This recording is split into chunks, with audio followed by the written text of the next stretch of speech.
Hey gang, Sam Ward here, and it's been a big week at Emmanuel. We had our national conference down at the Grand Wayne Center.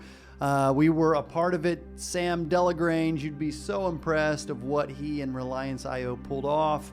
Kevin was a part of it. Jim Bop was a part of it. So many people were a part of it. I did a drama. Sarah, my wife, did a spoken word piece. I got ordained. It was kind of a crazy week as we were all down at the Grand Wayne Center together. But we are coming back together this weekend to worship the Lord, and we're digging into one of the, it's like the greatest hits of the Psalms, Psalm 23. This psalm has meant so much to my family through generations. We've sung it together at family reunions. We've sung it at funerals, and it means so much to so many people. As you know, it is a psalm of testimony where David says, "The Lord is my shepherd, I shall not want." So we're going to jump in, and we are going to tell Jesus that we trust in Him, and we want to remember His blessings, the way that He takes care of us.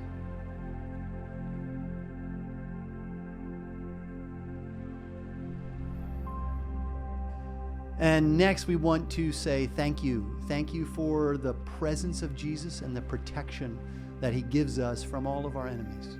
Thank you, God.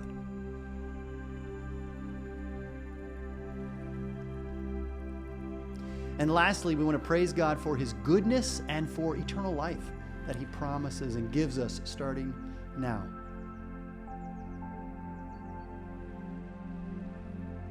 Father, we thank you for your goodness. Jesus, we thank you for being our good shepherd.